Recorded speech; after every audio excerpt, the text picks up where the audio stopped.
Hello and welcome everyone. This is the third part of the chapter electrochemistry, and in this part we are going to discuss the thermodynamics of galvanic cell. Hello and welcome my friends. Let me give you my brief introduction. मेरा नाम विक्रांत कुमार है. I am an education consultant and chemistry faculty for IIT JEE and NEET. मैंने अपनी B Tech chemical engineering में IIT Bombay से की. IIT JEE की preparation मैंने सुपर 30 से की थी and my all India rank in IIT JEE was 869.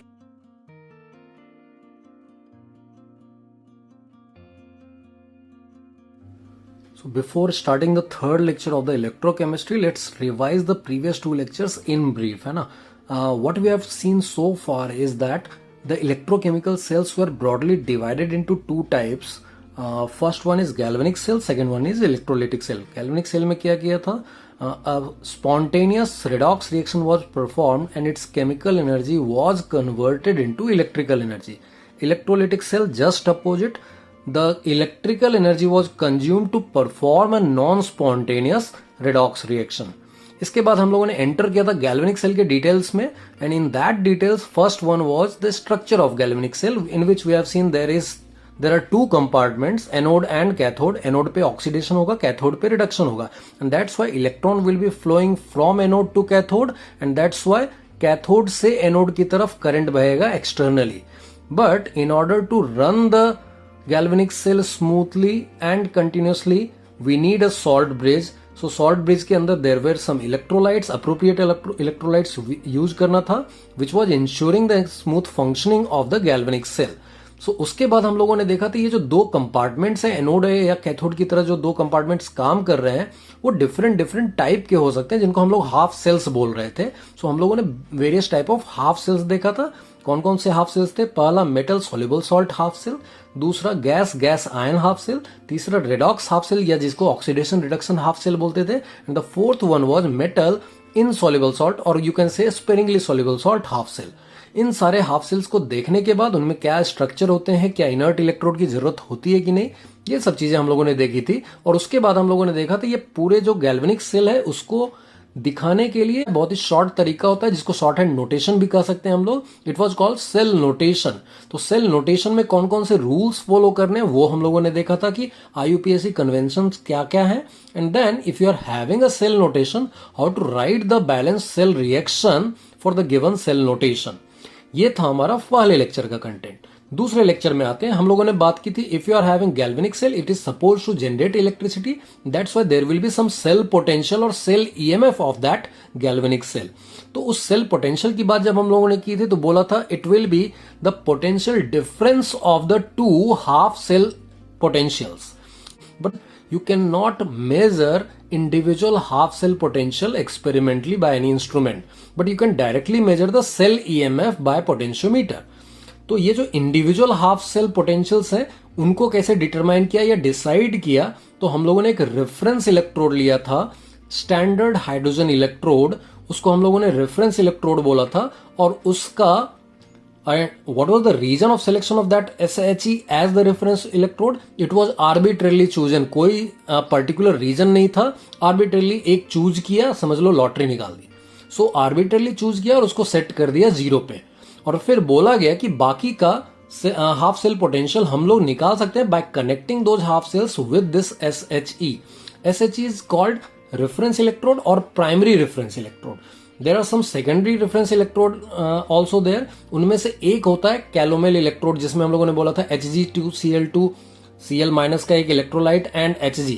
All these things are there and either Hg2Cl2 will get converted into Hg और Hg will get converted into Hg2Cl2. तो इसको कैलोमेल electrode बोलते हैं short में, and this is also considered to be second reference electrode. तो कई बार practically क्या होता है कि हाफ सेल का पोटेंशियल निकालने के लिए डायरेक्टली SHE यूज कर सकते हैं, और SHE की मदद से आप कैलोमेल का निकाल लीजिए और फिर कैलोमेल की मदद से बाकी हाफ सेल्स का आप निकाल सकते हैं. तो इस तरीके से हम लोगों ने डिसाइड किया कि कैसे हाफ सेल के different type of half cells के सिंगल इलेक्ट्रोड पोटेंशियल डिटरमाइन किए जा सकते हैं. इतना करने के बाद you are having the complete series of the half cell potentials, और उसी सीरीज को वर्टिकल मैनर में अरेंज किया था और उसको कहा था इलेक्ट्रोकेमिकल सीरीज. इलेक्ट्रोकेमिकल सीरीज से रिलेटेड बहुत सारे रिजल्ट्स हम लोगों ने देखे थे और उसके बाद उनसे रिलेटेड कैलकुलेशंस भी किए थे. जिन लोगों ने अभी तक ये पहले 2 वीडियोस नहीं देखे हैं, पहले आप फर्स्ट 2 वीडियोस देख लीजिए and then come to this lecture. So let's start today's lecture. आज के लेक्चर का टॉपिक है थर्मोडायनेमिक्स ऑफ इलेक्ट्रोकेमिकल सेल्स। तो जहां से हम लोगों ने पूरा चैप्टर जो स्टार्ट किया था, वहां पे हम लोगों ने inter conversion of chemical energy and electrical energy की बात की थी। सो उसी से रिलेटेड अब हम लोग यहाँ पर फिर से वो जो mathematical interpretation of that result था उसको यूज करने वाले और उन्हीं के एप्लीकेशंस देखने वाले हैं। आज से आपके लेक्चर का या फिर आज से आपके चैप्टर का न्यूमेरिकल एप्लीकेशंस वगैरह स्टार्ट हो जाएगा। You will be seeing many numerical problems in today's lecture and onward lectures. So आज स्टार्ट करते हैं। ये थर्मोडायनेमिक्स ऑफ इलेक्ट्रोकेमिकल सेल में जो सबसे पहले हम लोग देखने वाले हैं, will be deciding delta G या डेल्टा जी नॉट का रिलेशन विद सेल पोटेंशियल या हाफ सेल पोटेंशियल से, जिसकी भी बात हम लोग करेंगे उससे। सो इफ यू रिमेंबर, हम लोगों ने स्टार्ट में जो केमिकल एनर्जी की बात की थी, हम लोगों ने डेल्टा जी का इंटरप्रिटेशन थर्मोडायनेमिक्स में देखा था और मैंने आपको इलेक्ट्रोकेमिस्ट्री के स्टार्ट में भी इसके बारे में बात की थी। So I just remind you that result again, कि हम लोग जो maximum amount of work excluding PV work that can be extracted from a spontaneous reaction was equal to minus delta G of the reaction. So if delta G is negative, the reaction is spontaneous, and that's why the magnitude of this delta G, that means minus delta G, is the amount of work which can be done by the system if it is spontaneous reaction. सो इस चीज को हम लोग आगे use करने वाले हैं। यहां पर सिर्फ एक एक्स्ट्रा स्पेसिफिक पॉइंट ये है कि इसी वर्क को हम कन्वर्ट करने वाले हैं into electrical energy. So let's start this chapter, this section from the first part which is about delta G and delta G not. तो अभी जो मैंने आपको रिजल्ट बोला, वो रिजल्ट क्या है, that the maximum amount of work excluding PV work, obviously ये हम लोग नॉन पीवी वर्क की बात करते हैं। So the maximum amount of non PV work, you can say again, that can be produced by a galvanic cell will be equal to delta G. Why we are saying delta G minus delta G? Because delta G is negative for spontaneous redox reaction which is occurring inside the galvanic cell. So this whole thing will be positive. That means we are talking about work done by the system, and that will be positive here because minus delta G is positive. So this amount of work is getting converted into electrical energy in galvanic cell. So when this work gets converted into electrical energy, this minus delta G will be equal to electrical energy, and that electrical energy is equal to total charge into potential. So when we see this total charge into potential, क्या लिख सकते हैं हम लोग यहाँ पे, ये जो Q है उसकी जगह if n moles of electron are involved in the transition for the given cell reaction of the galvanic cell, then हम लोग क्या बोल सकते हैं कि this charge will be n into F. Why we are writing F and what is this F? F is called Faraday's constant. Numerically किसके बराबर होता है? Approximately 96,500 कूलम के बराबर होता है। क्या सिग्निफिकेंस है, कहां से आया है? तो this is 1 mole of electron के चार्ज का मैग्नीट्यूड।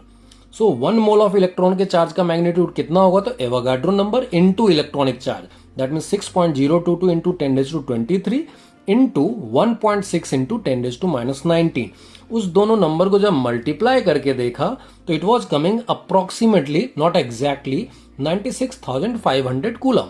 तो उसी अमाउंट को बोल दिया गया Faraday's constant. So F is charge of 1 moles of electron, and if there are n moles of electron, so this is the total charge. Now this is total charge, and हम लोग जानते हैं previous lecture में हम लोगों ने देखा है पोटेंशियल वो हाफ सेल पोटेंशियल हो या सेल पोटेंशियल हो, उसको E से इंडिकेट किया था under any given condition. So now that gives you minus delta G equals NFE, and that's why it gives you delta G equals minus NFE.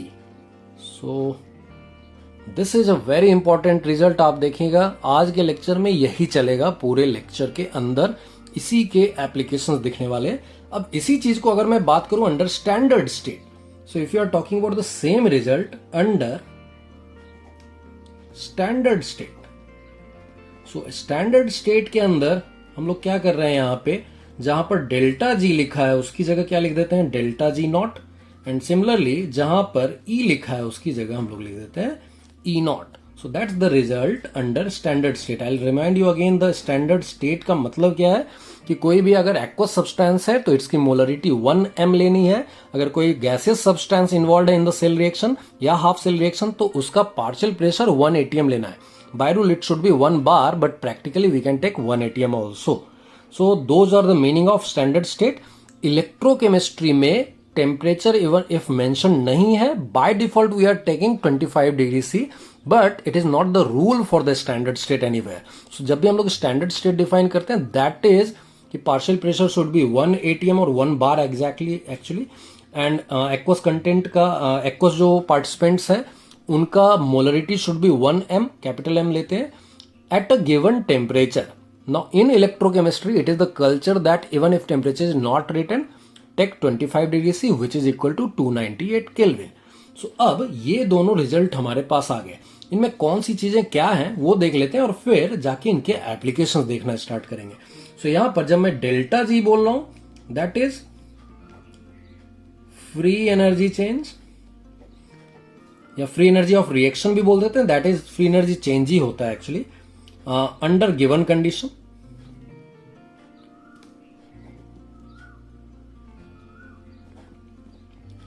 Now यहीं पर delta G not लिख दिया तो that is free energy change under standard condition. और ये result valid है half cell के लिए भी, ये रिजल्ट वैलिड है फुल सेल के लिए भी. नाउ उसके अलावा जो n है moles of electrons involved in given half cell reaction or cell reaction. We can talk about half cell or we can talk about full cell also.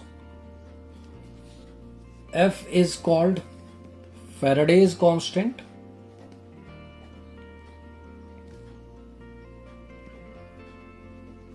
Which is approximately equal to 96,500 coulomb, and it is actually charge of 1 mole of electrons. So उसका magnitude है ये, तो we can say mod of charge of 1 mole of electrons. So these were the meaning of these things.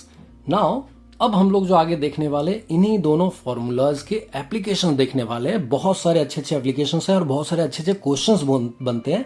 I will show you बहुत सारे questions पूछे गए और आगे भी पूछे जाते रहेंगे. इतना ज्यादा इंपॉर्टेंट है ये section.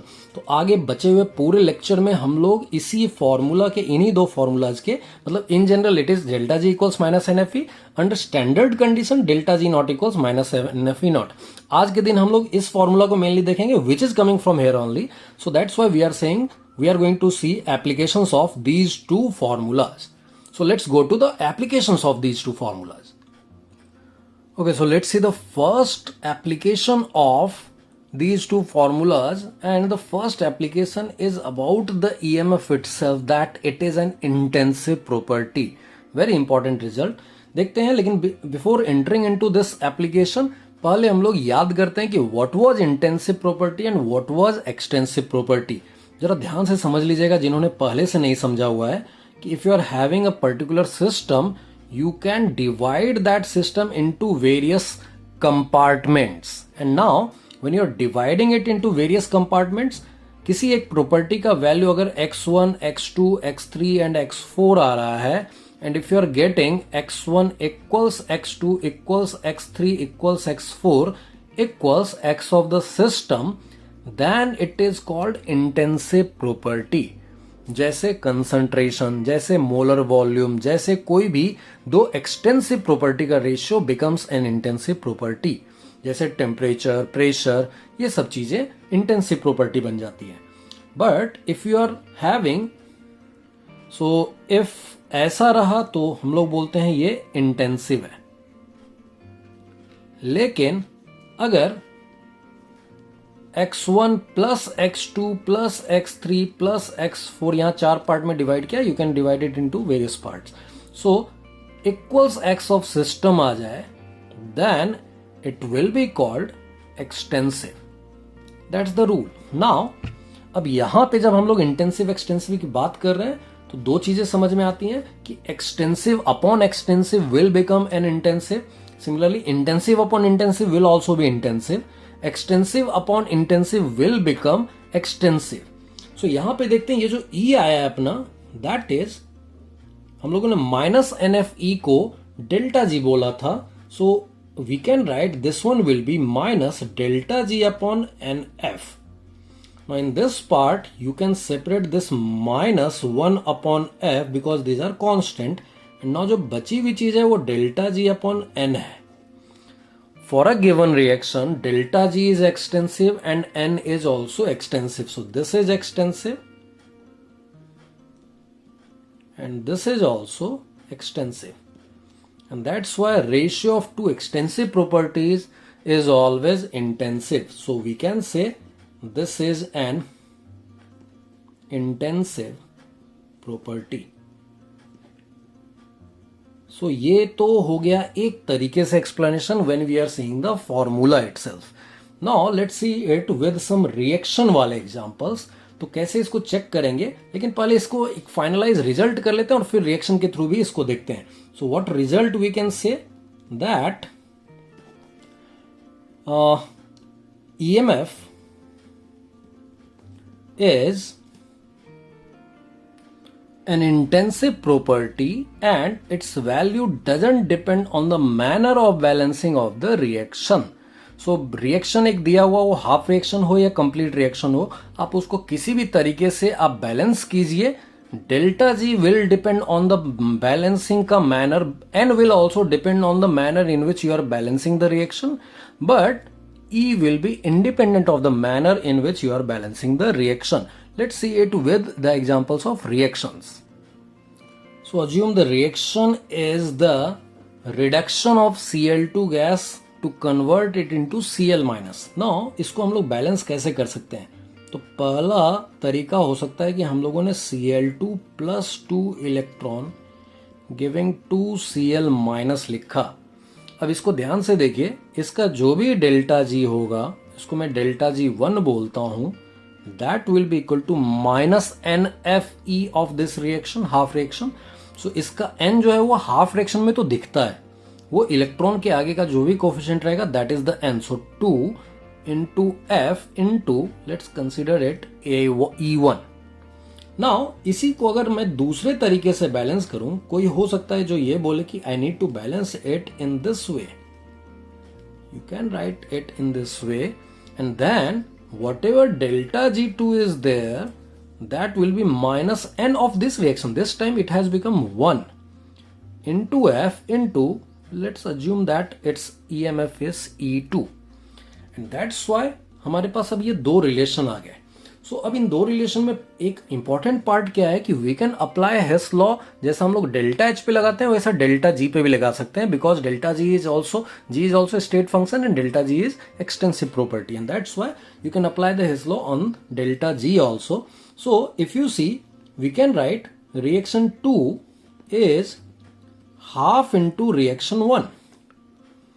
So that's why you can write delta G2 will be half into delta G1, and if you write that, यहां पे हम लोग लिख सकते हैं डेल्टा G2 की जगह minus 1FE2 equals half into minus 2FE1. And if you see यहां से पता चल रहा है कि E2 is coming equal to E1. So that says whatever manner you want to choose for balancing the reaction, you can select that manner, but E will not have any effect. तो इस चीज को हम लोग आगे भी use करेंगे. अभी जैसे मैं एप्लीकेशन वाइज बढ़ रहा हूं तो जरूरी नहीं कि एप्लीकेशन का मतलब हर बार मैं यहीं से स्टार्ट करके आगे बढ़ूंगा. अब ये एक रिजल्ट अपने पास आ गया है कि that it is not going to be dependent on EMF is not going to be dependent on the manner of balancing the reaction. तो इसको भी हम लोग आगे के एप्लीकेशंस में यूज कर सकते हैं. So this was the first application in which we are saying EMF E is intensive property. Even if you are talking about half reaction or complete redox reaction, it is an intensive property and its value doesn't depend on the manner of balancing of the reaction. So this was the first application. Let's go to the next application. Let's see the second application of this formula. यहाँ पर है the second application is about the prediction of E and E not of different half cell और half even the complete cell. So manner क्या रह सकता है question का, हो सकता है आपको दो हाफ सेल्स के ई या ई नॉट वैल्यू दिए जाएं, और अगर ई दिया हो तो ई पूछेगा, ई नॉट पूछेगा अंडर गिवन कंडीशन. अगर ईएमएफ के वैल्यूज दिए जाएं दो या दो से ज्यादा हाफ सेल्स के, और एक दिए हुए हाफ सेल का या फिर एक दिए हुए कंप्लीट सेल का ई या ई नॉट पूछा जाए, उन केसेस में we are going to use this formula. Again क्या कर सकते हैं हम लोग, मान लीजिए आपके पास एक रिएक्शन 1 है जिसके लिए n का वैल्यू n1 है, e का वैल्यू या e नॉट का वैल्यू e नॉट 1 है, एंड इसका delta G not is delta G naught 1. What we can write then, delta G naught 1 equals minus n1 f e naught 1. वैसा ही दूसरा reaction एक है, it can be half reaction, it can be complete reaction also. तो एक दूसरा reaction है जिसमें n का वैल्यू n2 है, e का value under standard condition e2 not है, and delta G not is delta G not 2. So again we can write delta G not 2 equals minus n2f e not 2.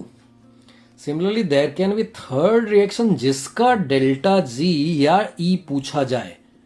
So what we can write, मान लीजिए इसका n जो है वो n3 है, इसका e not is e not 3, and इसका delta G not is delta G not 3. Again we can write delta G not 3 equals minus n3 f e not 3. So these are the relations. अब मान लीजिए ये दोनों given है, if these two things are given, और इसके लिए e not 3 is asked, then what to do. So if you have established that condition, I am just writing it, that if 1 plus 2 is 3, if you are getting this type of condition, or you can set the condition in which you can get, and हमेशा ये याद रखिएगा, इसमें एक चीज important हो सकता है रिएक्शन 1 में कुछ मल्टीप्लाई करना पड़े. Even then you remember the first application जिसमें हम लोगों ने बोला था, even if you multiply the half reaction और a complete reaction by some number, it's E is going to be same. It is not going to be affected, but its n will be changed, its delta g will be changed. तो ये हमेशा ध्यान में रखने का है. तो जब तक e की बात आएगी, e पे कोई इफेक्ट नहीं पड़ेगा, even if you are multiplying a reaction by some number. So यहां पर अगर ऐसा कुछ मल्टीप्लाई वगैरह करने के बाद you can set this relation. अगर ऐसा आया, then what you can write, delta G naught 1 plus delta G not 2 will be equal to delta G not 3. And ऐसा आने के बाद इन्हीं सब में आप लगा सकते हैं आप डेल्टा जी नॉट 3 की जगह you can write minus n3 f e not 3 equals minus n1 f e naught 1 for delta G naught 1 plus delta G not 2 की जगह minus n2 f e not 2. So minus n3 f से divide कर लेते हैं, what we are getting, e not 3 equals n1 e naught 1 plus n2 e naught 2, f will get cancelled, divided by n3. Now this is our formula. कई बार हम लोग देखेंगे directly इस formula को यूज करके हम लोग आगे रिजल्ट्स निकाल सकते हैं, but we need to be very careful about these 3 numbers n1 n2 and n3. चलिए अब देखते हैं कि इस फॉर्मूला को कहाँ और कैसे कैसे यूज किया जा सकता है. But before going to that type of example, just see कि इसके स्पेशल केसेज हो सकते हैं. तो let's talk about some special cases. So special cases में क्या हो सकते हैं, दो स्पेशल केसेज की बात करेंगे. पहला केस ये है कि मान लीजिए दो ऑक्सीडेशन हाफ रिएक्शंस का समेशन एक तीसरा ऑक्सीडेशन हाफ रिएक्शन हो, या फिर दो रिडक्शन हाफ रिएक्शंस का समेशन एक तीसरा रिडक्शन हाफ रिएक्शन हो, और फिर तीसरे के ई नॉट की बात की जाए. So what we are saying, the case 1 is if reaction 1 and reaction 2 both are oxidation half reactions or both are reduction half reactions. ऐसा अगर हुआ तो what will happen if you are adding two oxidation half reactions or two reduction half reactions, और तीसरा reaction अगर मिल रहा है तो डेफिनेटली दोनों के इलेक्ट्रॉन जस्ट ऐड हो रहे हैं. सो यू कैन से n3 will B n1 plus n2, and that's why you can right E naught 3 will be equal to n1 E naught 1 plus N2 E02 divided by, और N3 की जगह we can right N1 plus N2। तो ये formula थोड़ा सा modify हो जाएगा। N3 is nothing but N1 plus N2। Let's see some example. अब जैसे देखिए आपके पास ये तीन रिएक्शंस दिए हुए हैं। If E01 and E02, that means these two values have been given, and if you are being asked this value, then what we'll do, just see the summation of 1 and 2 is given as the reaction 3, and these two are getting added to give the electrons in the third reaction. So that means N3 is N1 plus N2, and that's why we can directly write E03 equals N1, that is 2 into E01, that is E0 Fe Fe2 plus N2, that is 1 into E02, that is Fe2 plus Fe3 plus, and divided by 2 plus 1, that is N1 plus N2, that is 3 actually. So that will give you the value. So you can write 2 into E0 Fe Fe2 plus E0 Fe2 plus Fe3 plus divided by 3. Now अब जरूरी नहीं कि हर बार ये दोनों देकर ये पूछे, हो सकता है इन तीनों में से कोई दो देकर तीसरा पूछ सकता है। So most of the time you will see कि यू विल बी गिवन जो स्टैंडर्ड दिए हुए रहते हैं वो ये और ये दिया हुआ रहता है। That means E0 Fe3 plus हो सकता है ये दे दे। Now you see it is SOP, हो सकता है वो आपको SRP दे दे। दैट मीन्स इसका जस्ट रिवर्स, तो SRP का माइनस कर देने से you will get the SOP। So हो सकता है आपको ये दे दे और ये दे दे और फिर ये पूछा जा सकता है। तो इस तरह के क्वेश्चंस आ सकते हैं। वैसा ही हम लोग दूसरा स्पेशल केस देखते हैं और फिर उसका एग्जांपल देखेंगे, then will enter into the questions. So दूसरा स्पेशल केस क्या है कि मान लीजिए आपके जो दो रिएक्शन दिए हुए हैं उनमें से एक ऑक्सीडेशन हाफ रिएक्शन और दूसरा पक्के से रिडक्शन हाफ रिएक्शन। मतलब उल्टा भी हो सकता है कि पहला रिडक्शन दूसरा ऑक्सीडेशन, या फिर पहला ऑक्सीडेशन दूसरा रिडक्शन। अगर ऐसा केस आ रहा है और दिया हुआ तीसरा रिएक्शन जिसका E पूछा जा रहा है या E0 पूछा जा रहा है, if that is a balance redox reaction, then what will say, will say N3 will be equal to N1 will be equal to N2। That means ये तीनों नंबर्स बराबर होंगे, because you know that if you are trying to get a balance redox reaction, उनके जो individual half reactions होते हैं उनमें से एक ऑक्सीडेशन हाफ रिएक्शन होता है, दूसरा रिडक्शन हाफ रिएक्शन होता है, और दोनों के इलेक्ट्रॉन्स बराबर होते हैं तभी वो कैंसिल आउट होके बैलेंस रेडॉक्स रिएक्शन देते हैं। And that's why in that case you can right N1 N2 और N3 तीनों बराबर है। एंड इससे क्या होगा, if you see in this formula, अगर N1 N2 और N3 बराबर हो गया, E03 will be simply E01 plus E02. So you have to just add the two E0 values to get the third reaction का E0 value. Let's see example for this one. आपके सामने तीन reactions लिखे हुए हैं। मान लीजिए ये हाफ सेल रिएक्शन है, ये भी हाफ सेल रिएक्शन है, और ये एक कंप्लीट बैलेंस रेडॉक्स रिएक्शन दिख रहा है जिसके E03 की बात कर रहा है कि इसको आप निकालिए। That means we are talking about E0 cell. And आपको अगर ये दोनों चीजें दी हुई हैं, how to proceed in this thing.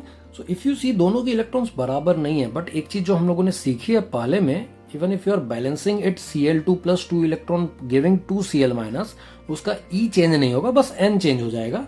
सो इसमें क्या करेंगे, हम लोग लिख सकते हैं कि if you are having Cl2 plus 2 electron giving 2 Cl minus, even then it will have same E0। But इसका फायदा क्या हुआ है कि अब दोनों के इलेक्ट्रॉन्स बराबर हो गए। नाउ यू कैन सी जो हम लोगों ने केस देखा था कि एक रिएक्शन ऑक्सीडेशन हाफ रिएक्शन है, दूसरा रिडक्शन हाफ रिएक्शन है, और दोनों का समेशन जो है वो एक बैलेंस रेडॉक्स रिएक्शन है। In that case we can directly write कि इसका 2 और इस रिएक्शन में भी N का वैल्यू जो है वो 2 ही रहेगा। या तो ऑक्सीडेशन देखिए या रिडक्शन देखिए, दैट इज 2, तो इसका N 2 है। तो तीनों के N अगर 2 है, we can directly write E03 will be equal to E01 plus E02, and which means what we can write here that ये जो है ये E0 सेल आ गया, which will be E0 Zn2 plus E0 Cl2 Cl minus. तो इन दोनों के values अगर दिए हुए तो निकाल सकते हैं। अब अगर आप इसको ध्यान से देखें, what is this thing, This thing is nothing but the SOP of anode. क्योंकि यहाँ पर ऑक्सीडेशन हाफ रिएक्शन जहाँ पे होता है उसी को एनोड बोलते हैं. तो this is nothing but SOP of anode. And what is this thing? This is SRP of cathode. ये देखिए SRP है क्योंकि रिडक्शन पोटेंशियल है, 0 से -1 जाना इज रिडक्शन. सो ये और ये क्या है? रिडक्शन हाफ रिएक्शन यहाँ पे हो रहा है, डेफिनेटली ये कैथोड कंपार्टमेंट है. तो this is nothing but SRP of cathode. और यही तो फॉर्मूला हम लोगों ने स्टार्ट में पढ़ा था, that SOP anode plus SRP cathode will directly give you E0 cell. अगर हम लोग E0 सेल की बात कर रहे हैं, it will be summation of SOP anode plus SRP cathode. अगर हम लोग E सेल की बात करेंगे, you can directly right OP of anode, that means oxidation potential of anode plus reduction potential of cathode. यहाँ चूंकि स्टैंडर्ड स्टेट में पूछ रहा है इसलिए यहाँ भी S और S लग गया, that means standard oxidation potential, standard reduction potential. तो ये फॉर्मूला हम लोगों ने पहले भी देखा था, but this time we are mathematical to get this formula here. So these were the two special cases, but in general कैसे कैसे केसेस आ सकते हैं, कहाँ कहाँ एप्लीकेशंस हो सकते हैं. Let's see some of the important questions related to this application. Screen पे आपके सामने एक क्वेश्चन है, note it down, try by yourself. देखिए आपसे हो पाता है कि नहीं. Then we will see the solution obviously and we learn if you are not able to solve it by yourself. Hopefully आप लोगों ने क्वेश्चन को सॉल्व किया होगा. Let's see the solution of this question. क्या दिया हुआ है? एक रिएक्शन दिया हुआ है और ये बैलेंस्ड रेडॉक्स रिएक्शन है. उसके लिए EMF दिया हुआ है, that means 0.65 volt is the E0 cell और E cell under the given condition.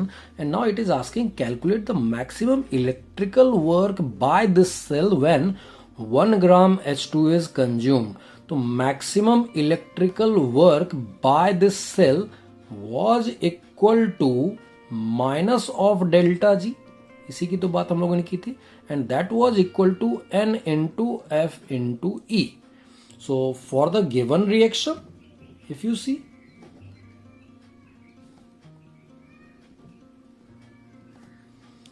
जो H2 gas plus Hg2 plus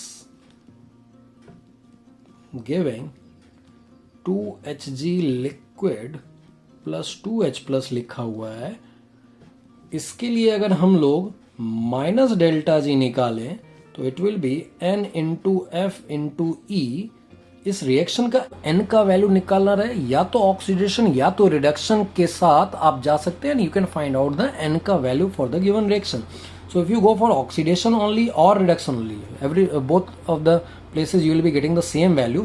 So H2 से 2H plus जाना means 0 to +1 जाना, 1 का change for each hydrogen. There are 2 hydrogen atoms and that's why there are 2 electrons involved here and 2 electrons are getting released. Similarly you can see reduction में next time से हम लोग सिर्फ कोई एक देख लेंगे, बार बार दोनों देखने की जरूरत नहीं है. It is just for confirmation. यहाँ पर each Hg was in +1 and it is going into 0. Why +1? Because for 2 Hg there are +2 charge. So that's why each Hg is going from +1 to 0 and there are 2 Hg, so 2 का change है. So 2 electrons are getting consumed in this half reaction and that's why N is 2. So 2 into F का value मैंने बताया था 96,500 approximately and E का value already इन्होंने दिया हुआ है 0.65. सो यहाँ से जो वैल्यू आएगा everything is in SI unit and that's why will be getting the value in joule. So it's value is approximately यहाँ से आएगा जो 1.25 इंटू 10⁵ आ जाएगा and that will be in joule. Kilo joule में पूछे तो 1000 से डिवाइड कर देंगे.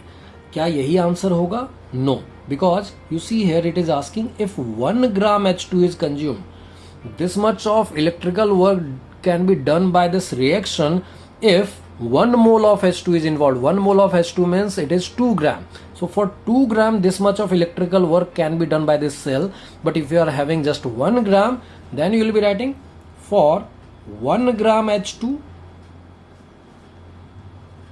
maximum electrical work you can write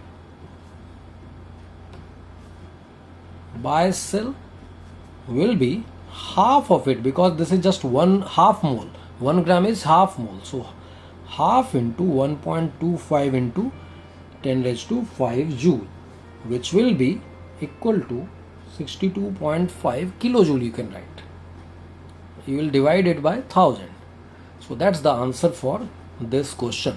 Let's move to the second question. Question number 2 is on your screen. Pause the video, try it by yourself, and then we'll see the solution of this question. Hopefully आप लोगों ने try किया होगा. Let's see this question. ऐसे question को कैसे solve करेंगे. So you have been given 2 E naught values and you have been asked the third E naught values. Again, you can write the corresponding half reactions because these are just half cells E naught values. So let's see. पहला वाला जो दिया हुआ है, it is the conversion of Cu plus into Cu. So if you want to write the first half reaction, it will be Cu plus electron giving Cu. For this, you can write delta G naught 1 will be equal to minus N1, which is 1 into F into its E naught 1. I am calling it E naught 1, that is 0.52.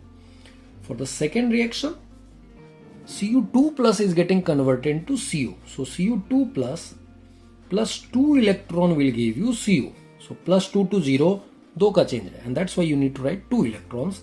So for this one, delta G naught 2 will be minus 2 into, because its N is 2, into F into, I am calling it E naught 2, 0.34 volt को. For the third reaction, जिसके लिए E naught पूछा है, वो reaction क्या होगा? It is the conversion of Cu2 plus into Cu plus. So Cu2 plus से Cu plus जाने में there will be just one electron involved, so it will be giving you Cu plus. So that's why इसके लिए अगर हम लोग delta G naught 3 बोल देते तो minus 1 into F into, and let's call its value as E naught 3. Now in this whole question, if you want to write that formula 1 plus 2 equals 3, वो भी कर सकते हैं, or otherwise there is another general way that you can write the third reaction in the form of these two reactions. Whatever operation you are applying, you can apply the same operation on the value of delta G. That's the rule. By Hess law, you can apply that. You cannot apply that rule on E. So always remember that, but you can always apply that rule on delta G. So let's prepare this third reaction in the form of these two reactions.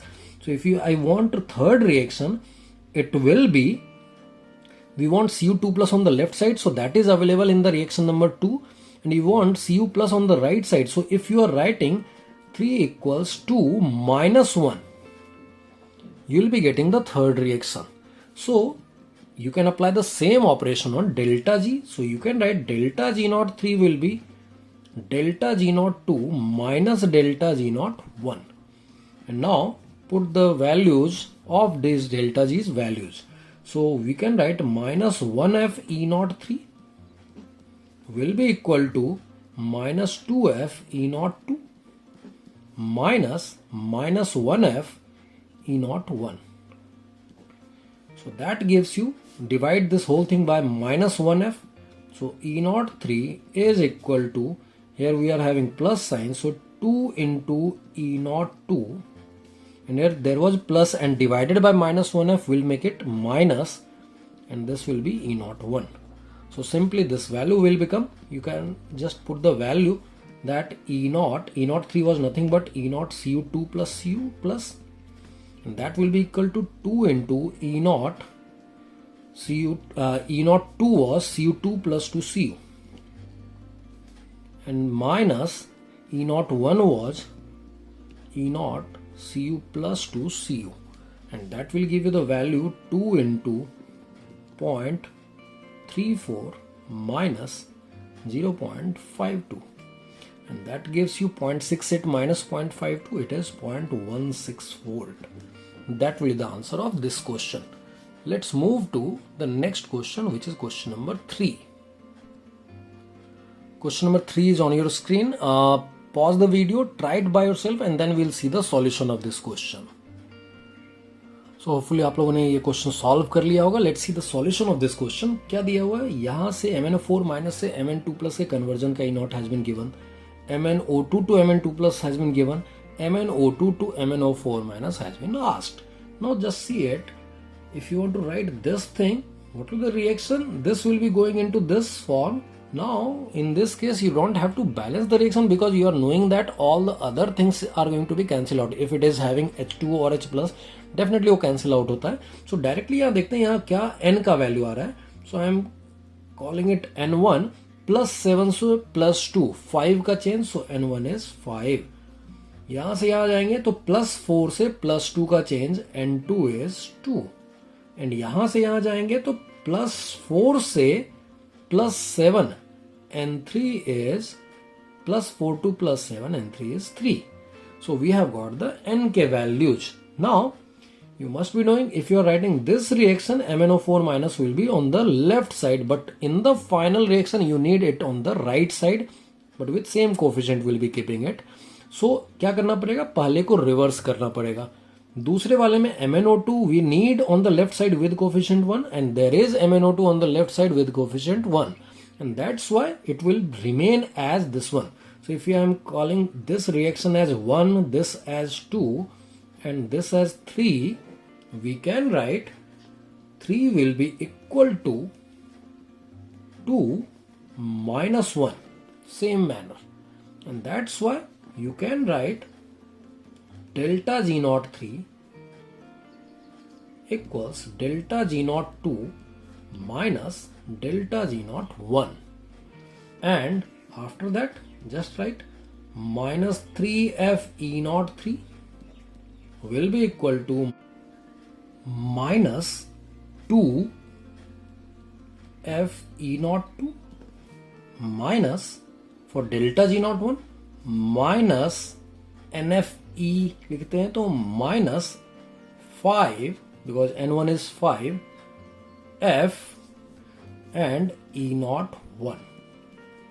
So if you divide the whole equation by minus 3f, what we are getting, E naught 3 equals 2 E naught 2, because minus minus plus हो जाएगा divide करने से, here it was plus, divided by minus करेंगे तो यहाँ minus रह जाएगा, 5 E naught 1 divided by 3, and after writing this you have to write these numbers, 2 into 1.23 minus 5 into 1.51 whole divided by 3.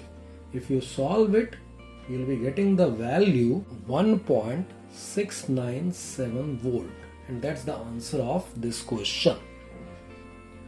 Let's see one more question. Fourth question is on your screen. Pause the video, note this question, and then try it by yourself, and then we'll see the solution of this question. Hopefully you must have solved this question. Let's see the solution of this question.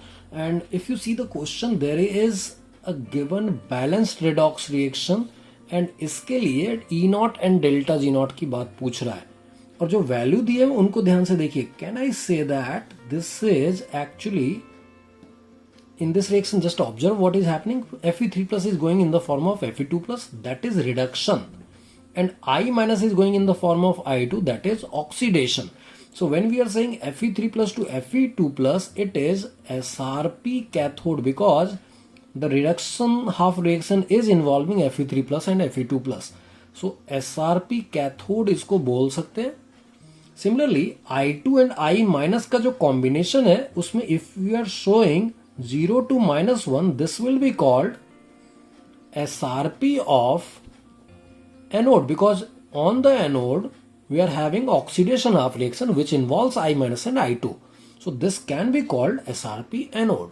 And then if you have been asked E naught cell, now we are knowing that it doesn't depend on the manner in which you are balancing the reaction E के लिए, and that's why E naught cell, if you want, you can directly write SRP cathode minus SRP anode, and that will be simply 0.77 minus 0.54, and if you calculate this value you will be getting 0.23 volt.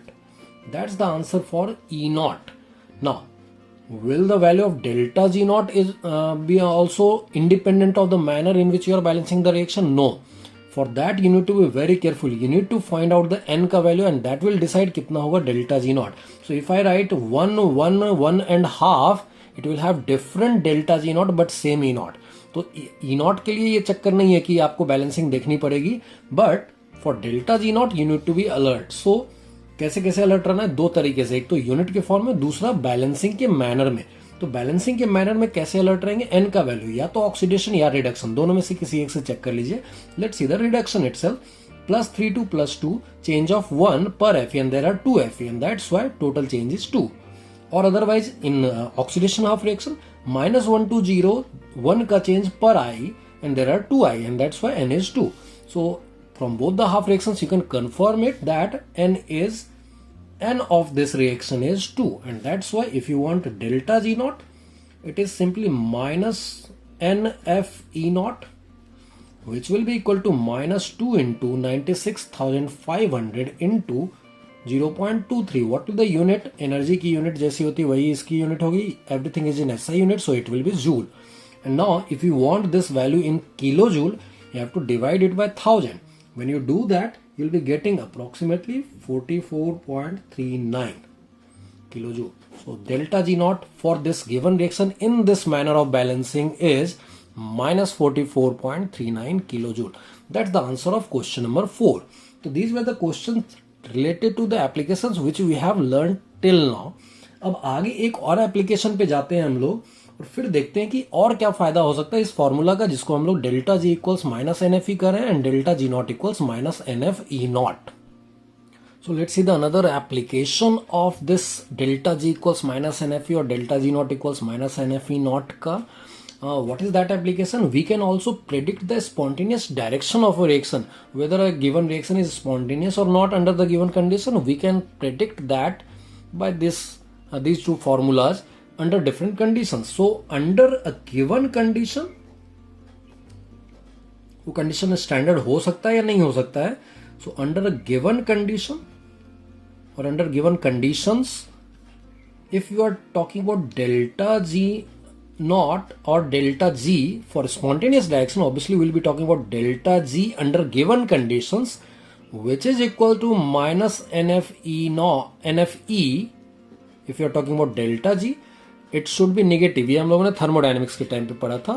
At a constant at a given temperature and pressure, delta G less than 0 spontaneous, greater than 0 non spontaneous. और यहां से delta G negative का मतलब हो गया E must be positive. So that's under given condition. अब यही condition अगर स्टैंडर्ड हो गया तो अंडर स्टैंडर्ड कंडीशंस हम लोग क्या बोल सकते हैं, यहां पे वी नीड टू से delta G not which is -NFE not should be negative, and that's why we can say E naught must be positive. So under standard conditions कोई रिएक्शन स्पॉन्टेनियस है कि नहीं है उसके लिए delta G not should be less than 0 and E not should be positive. Under any given condition अगर एक reaction की बात की जाए कि वो स्पॉन्टेनियस है कि नहीं, we need to check delta G. If it is negative the reaction is spontaneous, if it's E is positive the reaction is spontaneous. चलिए अब इन्हीं कंडीशंस को अप्लाई करते हैं कुछ क्वेश्चंस के अंदर. क्वेश्चन नंबर 1 आपके स्क्रीन पे है. Pause the video, note this question and try it by yourself and then will see the solution of this question. It is a true false type of question. That means a statement has been given and you have to identify that is it true और false based on the given informations. Hopefully आप लोगों ने try किया होगा इस question को. Let's see the solution of this question. क्या दिया हुआ है कि it is asking about disproportionation of Cu+ into Cu2+ and Cu, and it is asking whether it will be spontaneous under standard conditions or not. So दो information दिए हुए, that means दो E not के values दिए हुए, इनकी value required है या फिर कुछ और निकालना पड़ेगा. Let's see that. So disproportionation reaction क्या हो रहा है. So the disproportionation of Cu+ into Cu2+ and Cu. So that means if you are talking about oxidation half reaction, in that case it is going from Cu+ to Cu2+. So this will be the oxidation half reaction. इस reaction के लिए अगर हम लोग E not की बात करें, let's call it E01, it will B E not Cu+ Cu2+. And then if you are talking about reduction half reaction, it is Cu+ plus electron giving Cu. और इसके लिए अगर मैं इसको E02 बोल दूं तो it is E naught of Cu+ to Cu. Now that is giving you overall reaction and that overall reaction is Cu2Cu+ giving Cu2+ plus Cu. इसके लिए let's call it E0 cell and इसका n जो होगा वो इन दोनों reactions के बराबर होगा 1। नाउ इनमें से कौन सा डेटा दिया हुआ है? If you see Cu plus two Cu तो दिया हुआ है, Cu plus to Cu2 plus नहीं दिया हुआ है। दिया हुआ क्या है? Cu2 plus two Cu। Now if you remember, पिछले सेक्शन में, पिछले एप्लीकेशन के क्वेश्चन नंबर 2 में हम लोगों ने ऐसा कुछ डिराइव किया था। If you remember, question number 2 जो हम लोगों ने पहले देखा था, उसमें ऑलरेडी हम लोगों ने डिसाइड किया Cu2 plus two Cu plus क्या होगा, एंड सेम वैल्यूज दिए हुए थे। यहां भी हम लोगों ने 0.34 लिया है इसके लिए एंड 0.52 लिया है इसके लिए, और उसकी बेसिस पर ऑलरेडी हम लोगों ने E not of Cu2 plus two Cu plus decide किया था कि कितना होगा। तो मैं इस कैलकुलेशन को रिपीट नहीं कर रहा हूं, I am just writing this result that E not of Cu2 plus two Cu plus was 0.16 volt, and that tells you that E naught of Cu plus to Cu2 plus will become minus 0.16 volt. अब इस result को हम लोग directly use कर रहे हैं। सो refer that question number 2 जो पिछले एप्लीकेशन के बाद हम लोगों ने देखा था। अगर आपको डाउट है तो उसको वापस जाके देख लीजिएगा। ये रिजल्ट ऑलरेडी हम लोगों ने डिसाइड किया है। Now if I am talking about this overall E naught cell, it will be SRP cathode minus SRP anode. So cathode पे क्या है? तो कैथोड यहां है, रिडक्शन जहां पे होता है, तो यहां पे Cu plus two Cu। So if you want to know E not of cell, that means this reaction का ई नॉट क्या होगा? So it will be SRP cathode means E not of Cu plus two Cu minus SRP anode का मतलब क्या होगा? तो anode पे Cu plus Cu2 plus involve है, और उसके अगर SRP की बात करें तो यहां पर हम लोग will be writing Cu2 plus two Cu plus, जो हम लोगों ने यहां ऑलरेडी डिसाइड किया था कि कितना होगा। सो यहां पे Cu plus two Cu already we are having number 0.52 minus this number already we are having 0.16, and that gives you 0.36 volt, which is positive. So under standard condition, if E naught is positive, the direction of reaction is spontaneous. So this is the true statement that the disproportionation of Cu plus into Cu2 plus and Cu is spontaneous under standard condition. इसको दूसरे तरीके से क्या बोल सकते हैं कि चूंकि ये रिएक्शन में जा रहा है इसलिए बोलेंगे Cu plus is unstable towards the disproportionation into Cu2 plus and Cu under standard conditions. Obviously हम लोग E naught के वैल्यूज ले रहे हैं, so that's why under standard condition. I am repeating it again. जो स्टेटमेंट लिखा है वो तो आपके सामने है। इसी को दूसरे तरीके से कैसा लिखा जा सकता है? Cu plus is unstable, क्योंकि ये रिएक्शन में जा रहा है, ये कंज्यूम हो रहा है, and that's why we are saying Cu plus is unstable towards disproportionation into Cu2 plus and Cu under standard conditions. सो इस तरीके से भी इसको बताया जा सकता है। एक सिमिलर टाइप का एग्जांपल आप लोग फिर से प्रैक्टिस कर लीजिए so that you can get some more confidence. Let's see another example. So question number 2 similar to question number 1 only is on your screen. Pause the video, try it by yourself, and then we'll see the solution of this question. Hopefully आप लोगों ने try किया होगा इस question को। Let's see the solution of this question. Again वैसी ही चीजें हैं, यहाँ पर भी डिस्प्रोपोर्शनेशन की बात की गई है। एक इंपॉर्टेंट टाइप ऑफ क्वेश्चन माना जाता है। इसको आगे और भी तरीके से देखेंगे हम लोग। देखते हैं अभी तक जो हम लोगों ने सीखा उसकी बेसिस पर how to solve this question.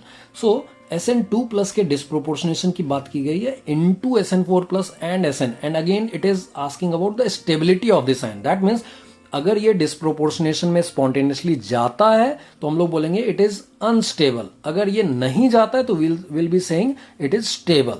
ठीक है, स्टेबल इसलिए क्योंकि वो रिएक्शन में नहीं जा रहा है, कंज्यूम नहीं हो रहा है, that's why it is stable. So इसके लिए जरूरत जो होगी, क्या वो दोनों दिए हुए वैल्यू या फिर हम लोगों को एक वैल्यू और निकालना पड़ेगा।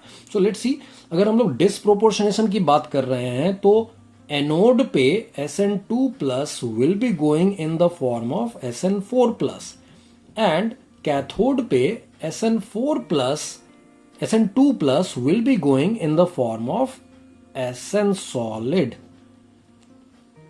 सो यहां पर अगर कुछ नहीं है तो will be writing platinum as inert electrode. Now just see this two things. क्या हमारे पास दोनों के SRP वैल्यूज हैं? So for SN2 plus to SN this value is already there, तो इसका SRP है अपने पास, लेकिन इसका SRP नहीं है। So we need to find out this one. So we need to find out E naught SN4 plus 2 SN2 plus first. और इसके लिए अभी अपन को पता है कि इसका n जो है, इसका n इज 2। उसी तरह से इसका n इज 2, इसको मैं n1 बोल देता हूं, इसको मैं n2 बोल देता हूं, दिस इज 4, एंड इसको मैं n3 बोल देता हूं which is 2।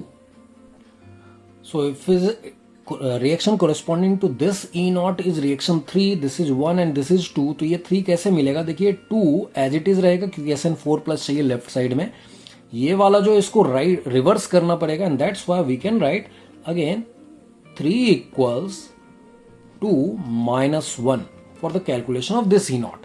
So what we are writing here, minus 2f E naught 3 equals, second one will have minus 4f E naught 2 minus, the first one is having n1 equals 2, so minus 2f E naught 1. After doing that, E naught, which is this E naught, will be equal to, if you divide it by minus 2f, we'll be getting 2 E naught 1 2 minus E naught 1, and these values have been given, and that's why we can calculate E naught SN4 plus SN2 plus will be 2 into E naught 2 is 0.15 minus, and this is minus 0.25, so that gives you 0.3 plus 0.25, so that becomes 0.55 volt.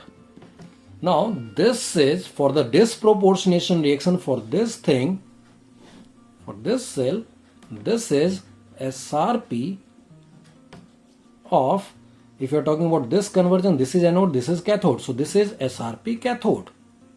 And if you are talking about this thing, this is SRP anode, because anode पे SN2 plus and SN4 plus involved है, so this is SRP anode.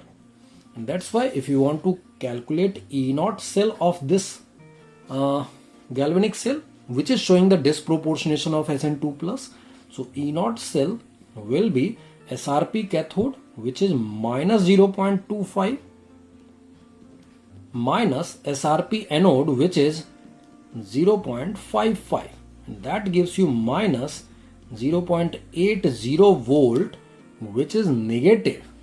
And that's why we'll say disproportionation of SN2 plus under standard condition into SN4 plus and SN is non-spontaneous because it is coming negative, and that's why SN2 plus is stable towards the disproportionation. So this disproportionation is non-spontaneous, and that's why we can say SN2 plus is stable towards disproportionation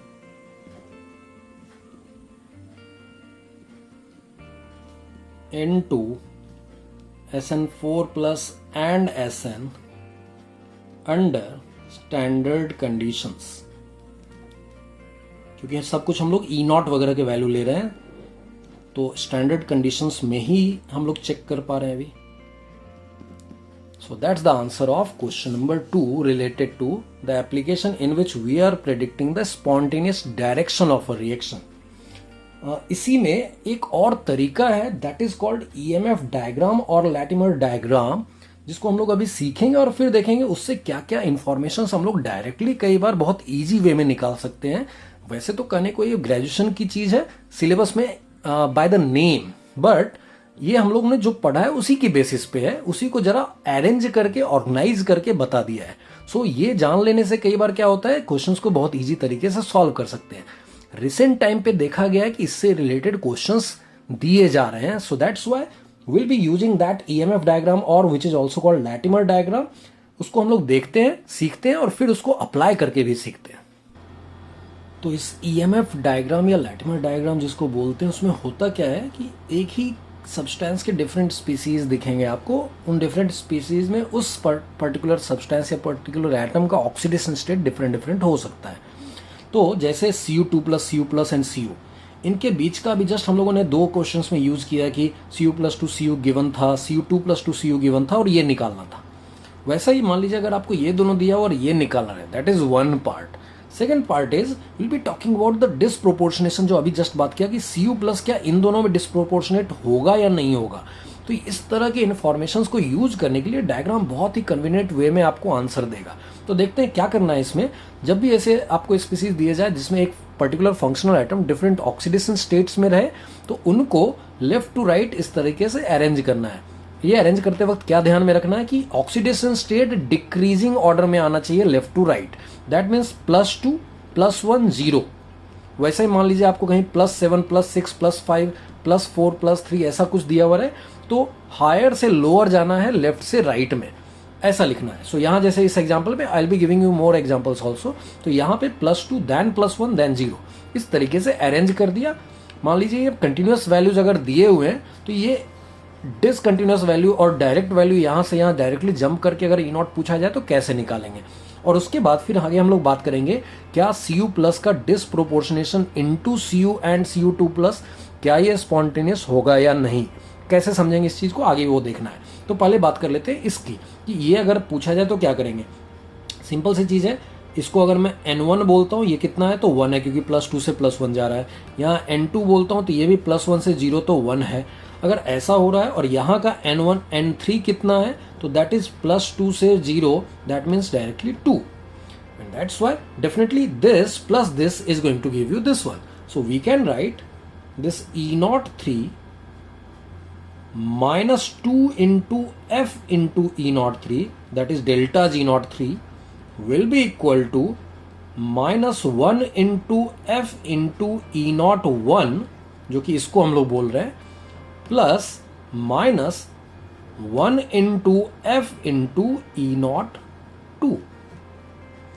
और ऐसा करने के बाद just divided by -2f, तो E03 जो हम लोगों को पता करना था दैट बिकम्स यहाँ पे E01 माइनस, क्योंकि यहाँ माइनस माइनस प्लस हो गया लेकिन यहाँ का माइनस और माइनस यहाँ भी प्लस हो जाएगा, sorry, so plus E02 divided by 2 हो जाएगा। सो if you solve it you'll be having 0.153 plus 0.52 by 2 and that is approximately 0.337 volt। सो इस तरीके से निकाल सकते हो सकता है ये दिया जाता ये पुट करना होता तो ये निकाल लेते हैं हम लोग। So accordingly we are getting a relation among these E0 values. That's one purpose of this diagram. दूसरा पर्पस क्या है कि मान लीजिए आपसे पूछा इसमें से कौन सा डिस्प्रोपोर्शनेशन में जा सकता है, तो एक्सट्रीम एंड वाले तो कभी नहीं जा रहे क्योंकि यहाँ से यहाँ रिडक्शन तो हो रहा है, यहाँ से ऑक्सीडेशन का ऑप्शन नहीं दिख रहा है। सो एक्सट्रीम जैसे ये है, ये अगर इधर जाता भी तो ऑक्सीडेशन होगा, इधर रिडक्शन का ऑप्शन नहीं है इसके पास। सो एक्सट्रीम एंड वाले डिस्प्रोपोर्शनेशन में नहीं जा रहे हैं, दैट्स फर्स्ट रूल। दूसरा रूल क्या है कि अगर कोई इंटरमीडिएट वाला किसी के बारे में पूछा जाए क्या वो जाएगा या नहीं जाएगा, जस्ट एक चीज देखनी है, जिन दो स्पीसीज में जाने की बात हो रही हो तो यहां से यहां जाने का वैल्यू, राइट साइड जाने वाला वैल्यू अगर लेफ्ट साइड जाने वाले वैल्यू से ज्यादा है then it will undergo disproportionation. So I'll write that as a note here. So what we can say, if the potential to the left of a given chemical species, that means अगर हम लोग Cu+ की बात कर रहे हैं तो इसके लेफ्ट में ये जो है 0.153, if it is less than that to the right, मतलब ये राइट वाला जो है इससे अगर ये लेस है, which is the case here, so अगर लेफ्ट वाला राइट वाले से लेस है then the species will undergo disproportionation. इसी का ठीक अगर रिवर्स हो गया तो हम लोग बोलेंगे the species will not undergo disproportionation. So that was just one simple case जिसमें 3 है। एक दो एग्जांपल करके देखते हैं और फिर इसमें थोड़ा सा कॉन्फिडेंस आएगा अपन को सॉल्व करते करते। सो अभी देखिए यहाँ पर भी फिर से 3 स्पीसीज हैं। ऑक्सीजन का ऑक्सीडेशन स्टेट यहाँ 0 था, यहाँ -1 और यहाँ -2। अगर इसकी बात की जाए कि यहाँ पे E03 क्या होगा, दैट मीन्स यहाँ वाला वैल्यू, क्योंकि ये दोनों वैल्यूज दिए गए हैं। पहली बात कि ये कितना होगा, that's one thing. Second thing, क्या H2O2 under standard condition disproportionate होगा या नहीं इन दोनों में, ये दूसरा पॉइंट हो गया। तो दोनों को चेक करते हैं। पहले E0 के लिए हम लोग क्या करते हैं, N1 की बात करते हैं, 0 से -1 1 का change, for each oxygen there are 2 oxygen, so यहाँ पर 2 हो गया. अगेन -1 से -2 1 का change for each oxygen there are 2 oxygen, so यहाँ N2 भी 2 हो गया. यहाँ N3 की अगर बात करें तो 0 से -2 2 का change and we have 2 oxygen, so N अगर यहाँ से यहाँ जैसा लिया वैसे यहाँ भी लेना पड़ेगा. So there are 2 oxygen, so we have to write this as 4. And you know that E का वैल्यू डिपेंड नहीं करता है whatever manner you are choosing for the balancing of reaction. तो रिएक्शन के लिए फर्क नहीं पड़ेगा, बट डेल्टा जी के लिए we need to be careful about that N का वैल्यू. सो ये हो गया N का value.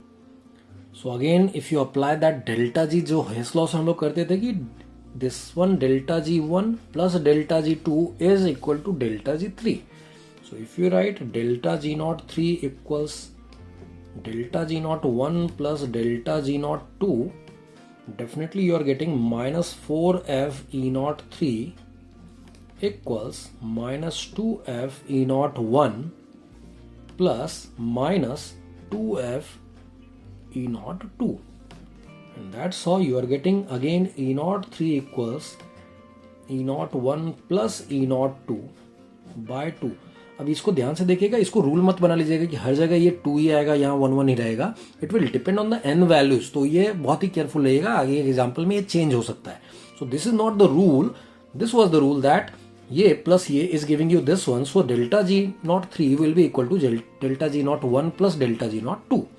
And when you are writing the values 0.68 plus 1.78 divided by 2, you will be getting 1.23 volt for this E03. That's one part कि E0 पूछा तो इतना होगा. अब दूसरी बात, अगर ये पूछे कि H2O2 क्या डिस्प्रोपोर्शनेशन में जाएगा कि नहीं, तो अभी जस्ट जो हम लोगों ने नोट में सीखा था वो ये था कि अगर इसके लेफ्ट वाला इसके राइट वाले से लेस हो, जो कि यहां भी केस है, and then it will undergo disproportionation spontaneously. So H2O2 will undergo disproportionation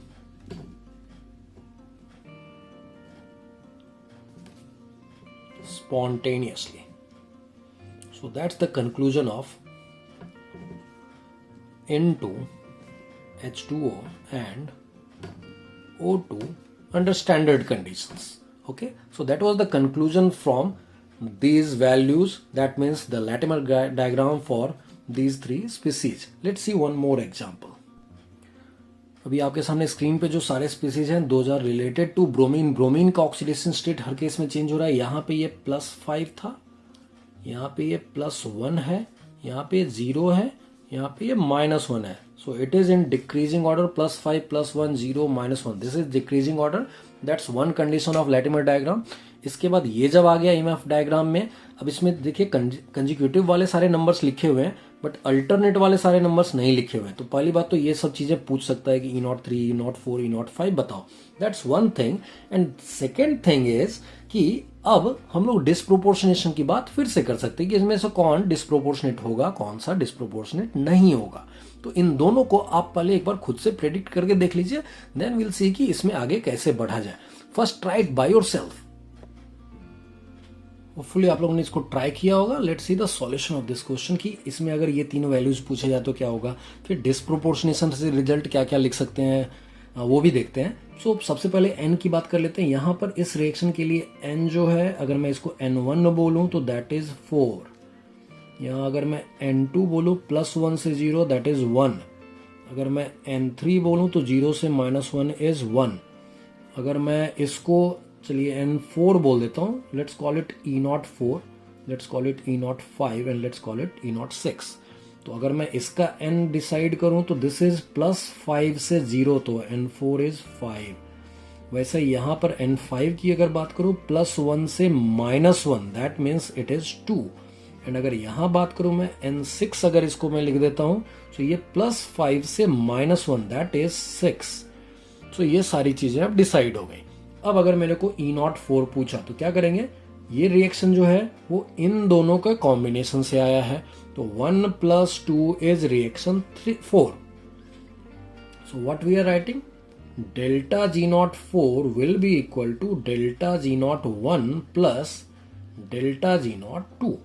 और ये जब अप्लाई कर देते हैं तो क्या लिख रहे हैं, माइनस डेल्टा जी नॉट 4 के लिए n जो है वो 5 है, F E not 4 equals minus 4f E naught 1 plus minus 1f, because इसका n 1 है तो माइनस 1f ई नॉट 2 इसको हम लोग बोल रहे हैं.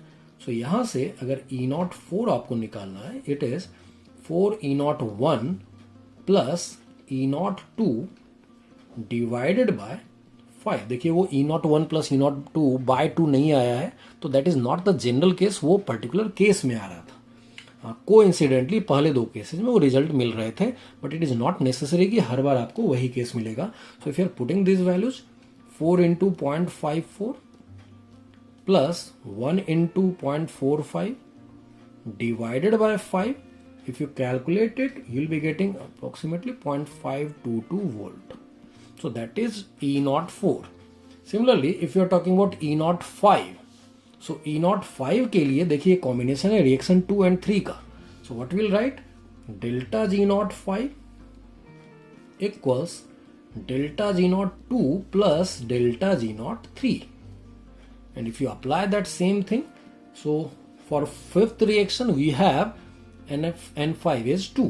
So we'll be writing minus 2F E naught 5 equals second reaction के लिए 1 and third reaction के लिए it is 1. So minus 1F E naught 2 plus minus 1F E naught 3. And that's why here we are getting E naught 5 equals E naught 2 plus E naught 3 divided by 2. If you put the values, 0.45 plus 1.07 divided by 2. So that is 1.52 by 2. So this will be coming 0.76 volt. So that's E naught 5. Similarly, you can try for E naught 6. So for 6, it is the combination of either you can take just 2 steps or you can take all these 3 steps. Let's take 2 steps. कोई भी दो ले सकते हैं, या तो ये plus ये ले सकते हैं, या ये प्लस ये ले सकते हैं, या फिर हम लोग ये इंडिविजुअल 3 भी ले सकते हैं. There are 3 ways. So let's do it by कोई भी एक ले लेते हैं. चलो तीनों 3 वाले लेते हैं, ब्रेक करके सारा का सारा ब्रेक कर देते हैं. So what we can write, delta G naught 6 will be delta G naught 1 plus delta G naught 2 plus delta G naught 3, क्योंकि ये रिएक्शन जो ओवरऑल है ये तीनों का कॉम्बिनेशन है. And that's why will be writing, इसके लिए n जो है वो 6 आ रहा है, and that's why will be writing minus 6f E naught 6 equals 1 के लिए n was 4 minus 4f E naught 1 plus second के लिए n was 1 एंड थर्ड के लिए भी n is 1. So that's why minus 1f E naught 2 plus minus 1f E naught 3. So in that case you are getting 4 E naught 1 plus E naught 2 plus E naught 3 divided by 6. If you solve by putting all these values, E naught 1 0.54, E naught 2 0.45, E naught 3 1.07, then you'll be getting 0.613 volt. Now ये तो 3 values हो गए जो हम लोगों ने decide किया. अभी I am writing this values here. So E naught 4 के लिए जो आया है हमारे पास value, E naught 4 is 0.522. So this is 0.522 volt. Now if not 5, it is coming 0.76 volt. So this is 0.76 volt, and then E naught 6 is coming 0.613 volt. So we are writing here it is 0.613 volt. Now after getting these values, अब देखते हैं कि अगर यहाँ पूछा जाए कि कौन डिस्प्रोपोर्शनेट हो सकता है और किसमें, ये अगर डिसाइड करना रहे तो पहली बात एक्सट्रीम एंड्स वाले को रिजेक्ट कर देते हैं इन द गिवन डायग्राम. हो सकता है इसके ऊपर भी रहे BR 4 माइनस भी दे सकता है, BR can go to +7 also, है ना. सो अगर नहीं दिया हुआ तो हम लोग सिर्फ इनकी बात कर रहे हैं. दिए हुए इंफॉर्मेशन की बेसिस पर किसका डिस्प्रोपोर्शनेशन नहीं हो सकता है, तो पहली बात एक्सट्रीम एंड वाले रिजेक्ट हो जाते हैं कि इन दोनों का तो नहीं होगा क्योंकि इसका रिडक्शन होगा, ऑक्सीडेशन का डेटा ही नहीं है अपने पास. वैसे इसके लिए ये इधर अगर जाए तो ऑक्सीडेशन तो होगा, इधर नीचे रिडक्शन हो ही नहीं सकता, तो ये दोनों तो रिजेक्ट हो गए. अब बच गए ये दोनों. इन दोनों में से देखिए Br2 की बात करते हैं, जस्ट यहां से लिखते हैं कि क्या इन दोनों में ये डिस्प्रोपोर्शनेट हो सकता है कि नहीं, तो this value is greater than this value, तो इसका डिस्प्रोपोर्शनेशन हो सकता है। सिमिलरली अगर हम लोग अब बात करें कि क्या इसका डिस्प्रोपोर्शनेशन इसमें और इसमें हो सकता है कि नहीं, तो अब देखते हैं यहां पर ये जो वैल्यू है 1.07 और यहां से इधर वाला जो वैल्यू है दैट इज 0.522, तो यहां से ये पता चला है कि इसका डिस्प्रोपोर्शनेशन इन दोनों में भी जो होगा वो स्पॉन्टेनियस ही होगा। बिकॉज ये क्यों हो रहा है, क्योंकि this is giving you SRP cathode and this part is giving you SRP anode. तो ऑब्वियसली अगर SRP कैथोड SRP एनोड से ज्यादा आ रहा है तो E0 cell is positive and that's why it will be spontaneous. So ये value इससे भी ज्यादा है, ये वैल्यू इससे भी ज्यादा है, तो इसका disproportionation into this and this spontaneous, इसका disproportionation into this and this also spontaneous. तो Br2 का डिस्प्रोपोर्शनेशन स्पॉन्टेनियस है और वो भी दो पर्टिकुलर टाइप्स से। अब बात करते हैं इसकी। अगर मैं इसके लिए डिस्प्रोपोर्शनेशन की बात करूं into Br2 and BrO3 minus, so see this value, this is less than this one, so इसका disproportionation into Br2 and BrO3 minus is non spontaneous. ये डिसाइड हो गया क्योंकि ये राइट साइड वाली चीज जो है वो छोटी है, लेफ्ट साइड वाली चीज बड़ी है। That's one part. If we are talking about its disproportionation into BrO3 minus and Br minus, let's see those values. So यहां से इधर जाने के लिए जो राइट साइड में वैल्यू है 0.76 एंड लेफ्ट साइड में जो वैल्यू है 0.54. Now this time right side is greater than the left side. So that's why BrO minus will undergo disproportionation spontaneously but not into Br2. It will undergo disproportionation spontaneously into BrO3 minus and Br minus. So both of them can undergo disproportionation but ultimate destinations क्या होंगे वो भी दिखाना पड़ेगा। So this was one example. Let's do one more question. थोड़ा detail में जाएगा, उस क्वेश्चन को करके हम लोग काफी कुछ अभी तक जो सीखा है at least will get a confidence that we can apply this things. So specially this EMF diagram की बेसिस पर आपको एक क्वेश्चन दे रहा हूं, उसको जरा ट्राई कीजिए और बताइए कि can you solve the next question और नॉट। आपके सामने स्क्रीन पे ये क्वेश्चन है, जरा सा लंबा दिख रहा है, दो पार्ट हैं इसके actually. So pause the video, first note this question and then we will start solving this question based on the given EMF diagram. So try it by yourself. Hopefully आप लोगों ने ट्राई किया होगा इस question को। Let's see the solution of this question. काफी सारे data दिए गए हैं अल्टरनेट पोजीशंस पे काफी मूव करते हुए। सो लेट्स सी द क्या क्वेश्चन पूछा है और उसको कैसे हैंडल करना है। So let's see the first question. First question is asking based on this EMF diagram only, which of the following can not disproportionate in acidic solution under standard condition. तो ये values जो दिए गए E0 के values दिए गए and that too in acidic condition. तो acidic condition में इट इज आस्किंग कि कौन से स्पीसीज हैं जो डिस्प्रोपोर्शनेशन में नहीं जाएंगे, कैन नॉट डिस्प्रोपोर्शनेट। तो ये सब चीजें बहुत जरूरी हैं देखने की। क्वेश्चन में क्या पूछा है, कौन कर सकता है या नहीं कर सकता है, तो कैन नॉट पूछ रहा है। तो एक एक करके देखते हैं किन के लिए पहले डिसाइड कर सकते हैं। So just see ClO3 minus. तो ClO3 माइनस के राइट साइड में जो चीज है वो लेफ्ट साइड से ज्यादा दिख रही है, तो डेफिनेटली ये डिस्प्रोपोर्शनेशन में जा सकता है। So this option is rejected. So that is first part. Second part ClO2। अब ये बाकी में जाएगा कि नहीं वो सवाल ही नहीं है, वो हम लोग चेक कर सकते हैं because we have the method की राइट साइड में जिसमें भी लेकर जा रहे हैं वो राइट साइड वाली चीज अगर लेफ्ट साइड वाली चीज से बड़ी हो गई तो that means it can undergo disproportionation.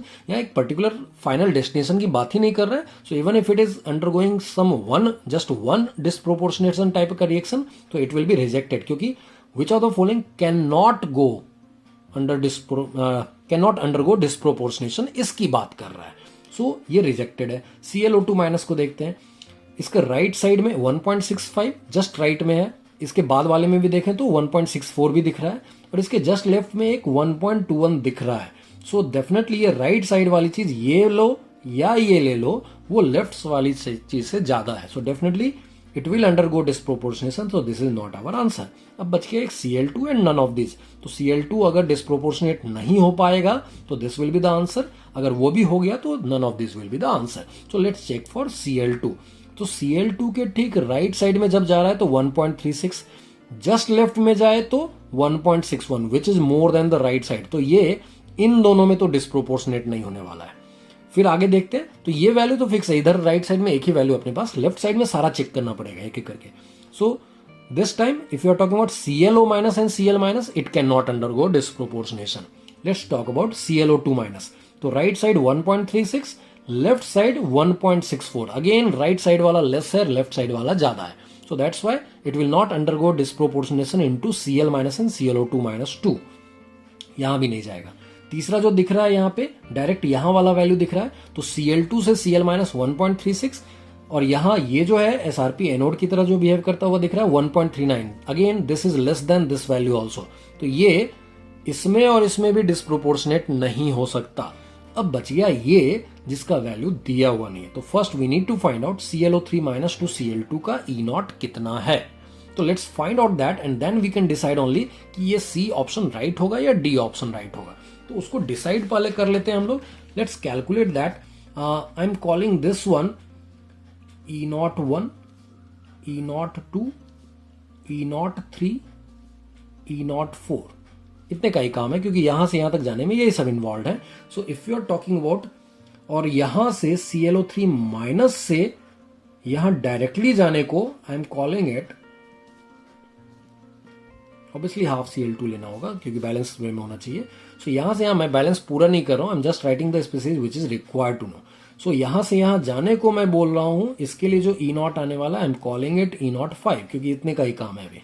So we can definitely write delta G05 equals delta G02 plus delta G03 plus delta G04.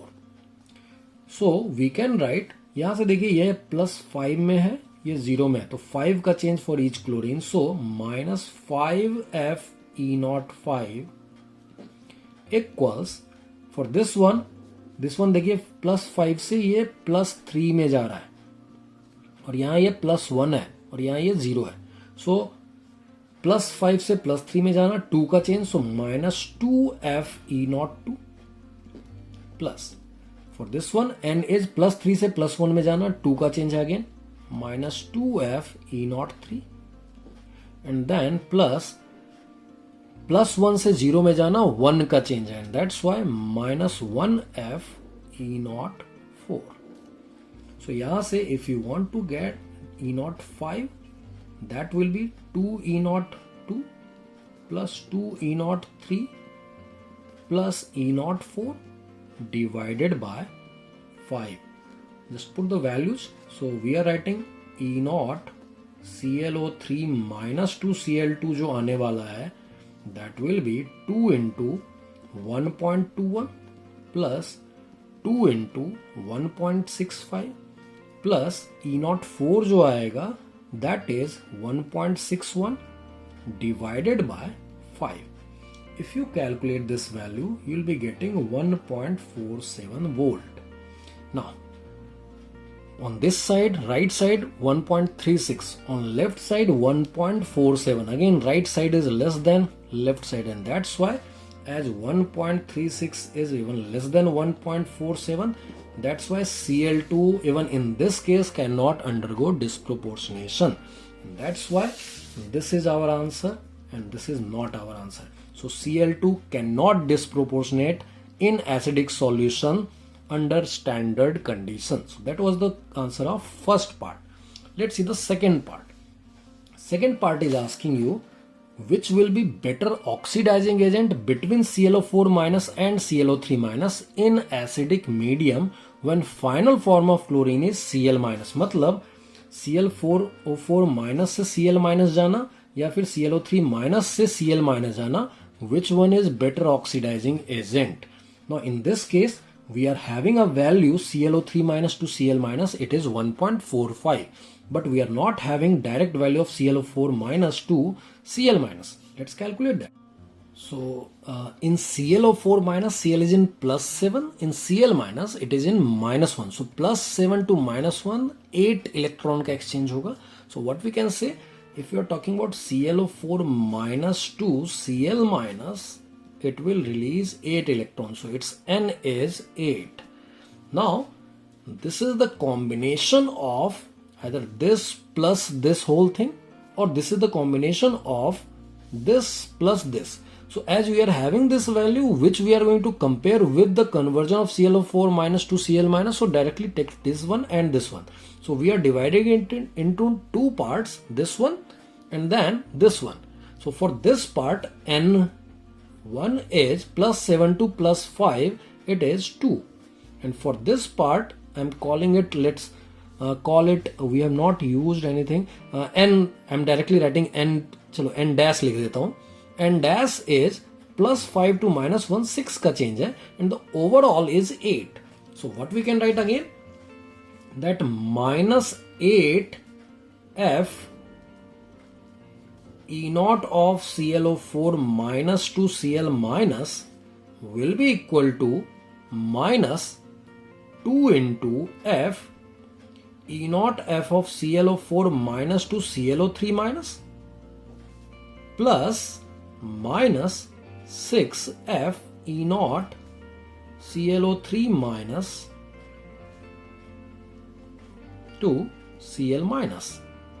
Now इसमें वैल्यूज अगर माइनस 8F से डिवाइड कर लेते हैं, so we are getting E naught of ClO4 minus 2 Cl minus equals, अभी देखिए 2 into, या 2 से 8 कैंसिल भी हो जाएगा, so we can write this value 1.19 into 2 जो था वो कैंसिल हो रहा है, प्लस यहां भी 2 से अगर कैंसिल कर रहे हैं तो यहां 3 बचेगा, नीचे 4 बचेगा, तो 3 इंटू दिस 1.45 divided by नीचे 4 बच गया. So now if you calculate that, what we are getting 1. Let's calculate this value. So it is coming 1.385 volt, which is less than E naught of ClO3 minus 2 Cl minus, which was equal to 1.45 है ना, ये value directly दिया गया था. And that's why when we are comparing, so we are saying ClO3 minus is better oxidizing agent, I'm writing in short OA, oxidizing agent, than ClO4 minus as far as the conversion into Cl minus is concerned. बाकी के लिए result कुछ और आ सकता है, we don't know that, but for this thing, for conversion into Cl minus, ClO3 minus is having better conversion because its E naught is greater than this value, and that's why we'll say ClO3 minus is better oxidizing agent than ClO4 minus.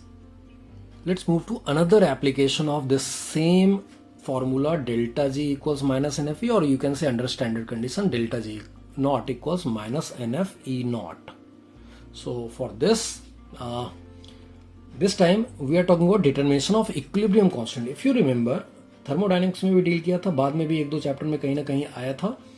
Delta G naught equals minus RT ln K equilibrium, और you can say delta G naught equals minus 2.303 RT. अब ये log हो जाएगा. If you are bringing 2.303 out, so it will become log.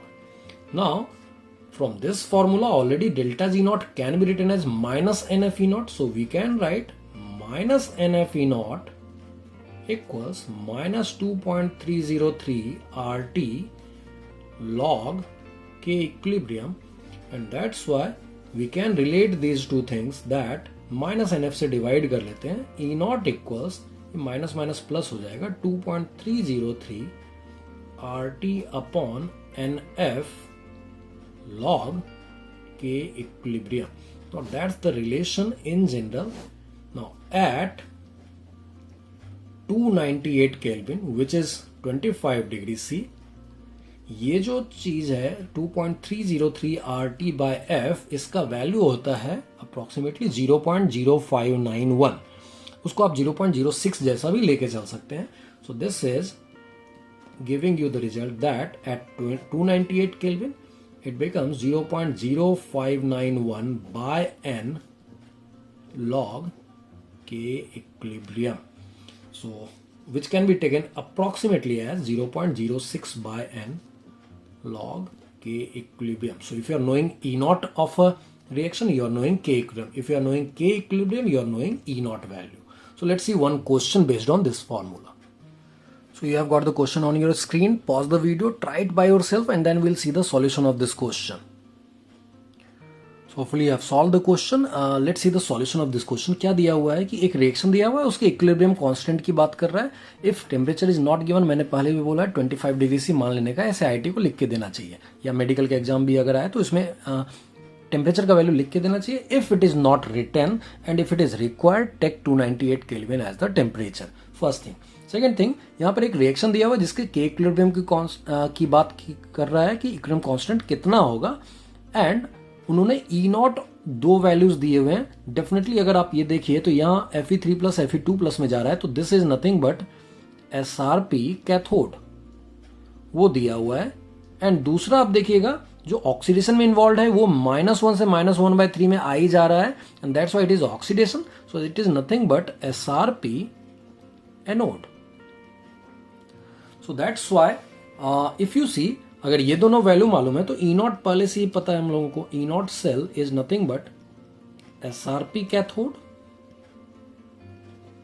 Minus SRP anode, and that will give you the value 0.77 minus 0.54 equals 0.23 volt. अब ये E not जैसे ही आ गया, अभी just हम लोगों ने फॉर्मूला देखा था at 298 kelvin E not is 0.06 या 0.59 भी ले सकते हैं, वहां लेके इसको सॉल्व कर सकते हैं. So you have E not cell equals 0.059 divided by n log K equilibrium. So this is 0.23. Now here comes the question कि n कितना होगा. n जैसा मैंने पहले भी बताया आपको, या तो ऑक्सीडेशन या रिडक्शन से निकाल लीजिए, जो भी इजी लगे आपको. तो चलिए रिडक्शन से देखते हैं. +3 से +2, 1 का change for each Fe. There are 2 Fe, so 2 का चेंज हो गया, तो इसका n हो गया 2, and that's why it is log K equilibrium. So log K equilibrium becomes 0.23 into 2 by 0.059. If you calculate it, it will be approximately coming 7.796. मैं इसको approximately 7.8 लिख देता हूँ. So then K equilibrium becomes 10 raised to 7.8. I can write 10 raised to 0.8 into 10 raised to 7. अब ये 0.8 कैसे manage करेंगे? तो if you remember, log 5 will be 0.7, log 6 will be log 2 plus log 3, it is approximately 0.778, log 7 is 0.84. तो ये number जो आएगा इन between 6 and 7 आएगा. If you check that, approximately 6.25 को मैनेज कर सकते हैं हम लोग, उतना आ जाएगा इसका value approximately. So even if you are knowing it is in between 6 and 7, तो 6 and 7 के बीच का एक number into 10 raised to 7 will be the right answer. So that's the solution of this question.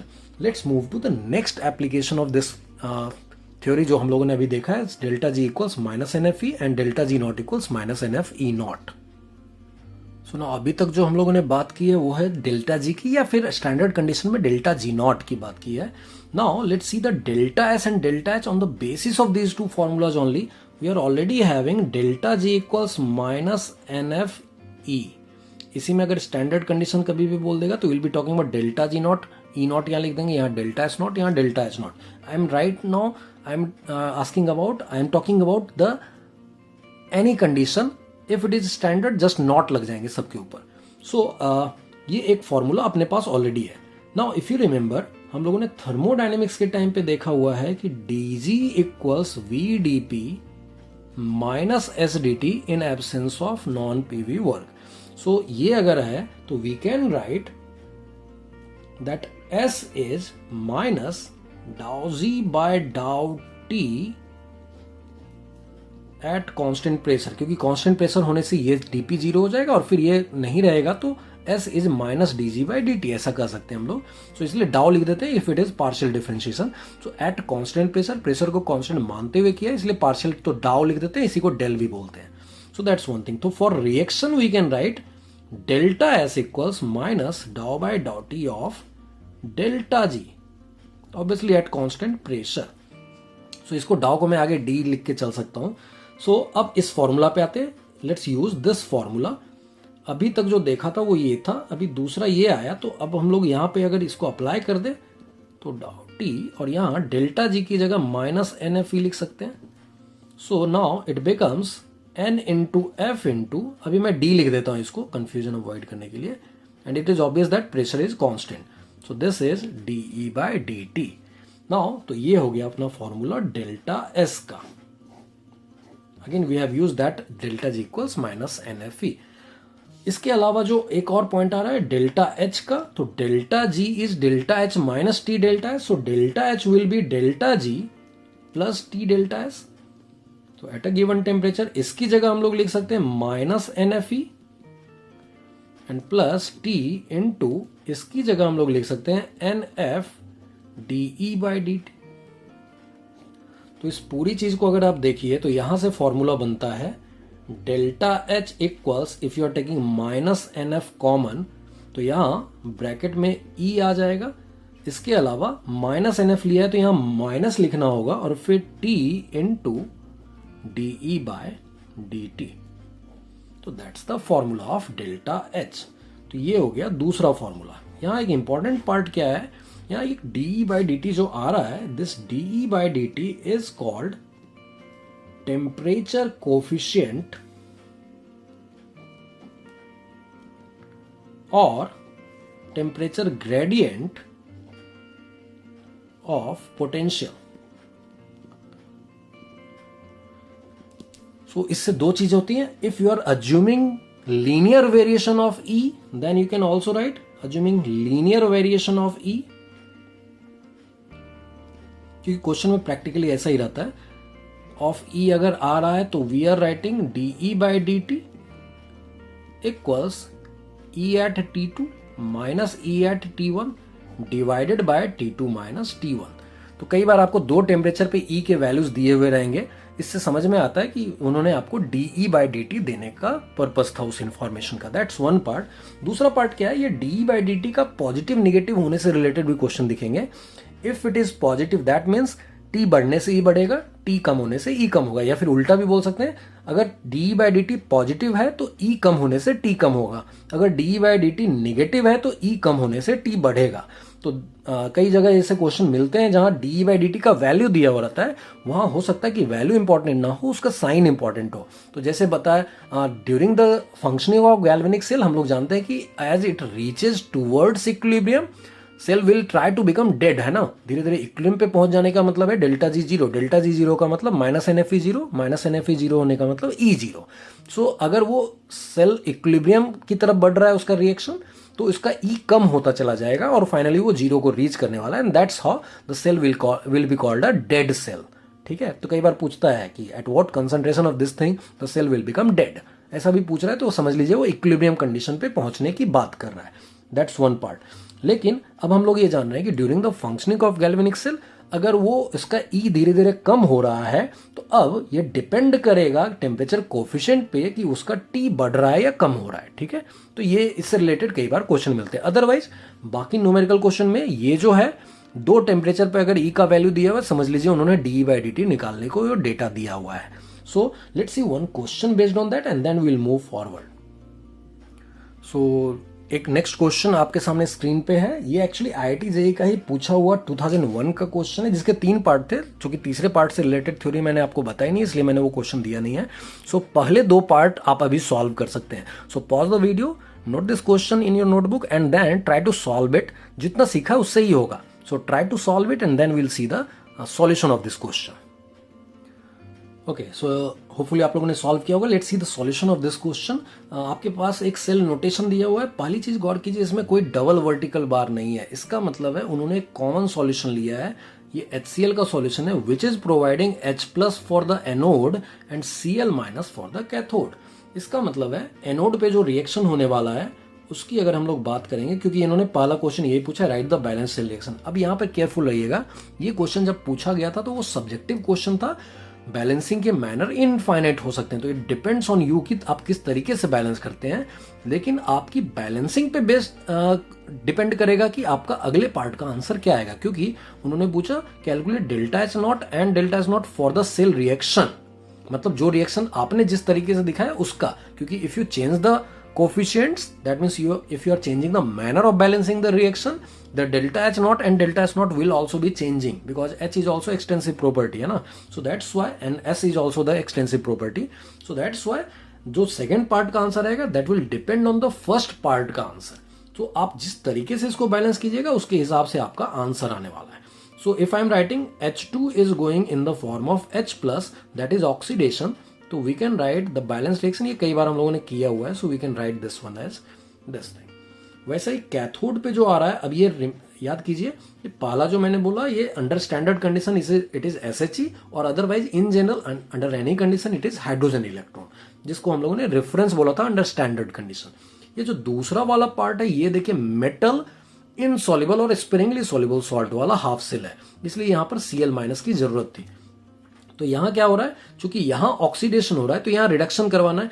Reduction का मतलब है AgCl जो है वो इलेक्ट्रॉन रिसीव करके it will go in the form of Ag solid plus Cl minus.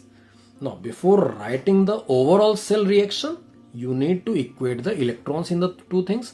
तो you can write into 2, यहीं पर मैंने बोला मैनर पे डिपेंड करेगा और उसके हिसाब से आपको n का वैल्यू लेना होगा. So if you are writing it in this form की यहां पर into 2 किया है, so cell reaction will become H2 plus 2 AgCl giving 2H plus 2 Ag plus 2 Cl minus. So you can also write 2 HCl भी लिख सकते हैं यहाँ पे, वो भी चलेगा. So that was the overall balanced reaction. तो ये है पहला पार्ट.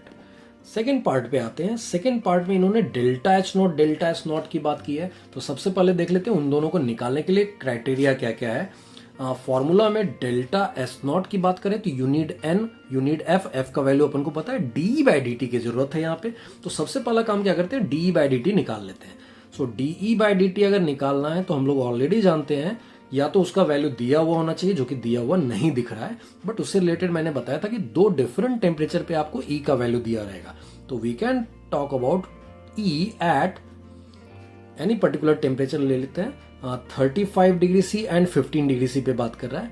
तो 15 degree C minus E at 35 degree C minus E at 15 degree C divided by, अब टेम्परेचर का डिफरेंस डिग्री C में लीजिए या केल्विन में, दोनों सेम होता है, and that's why the difference 20 आ रहा है.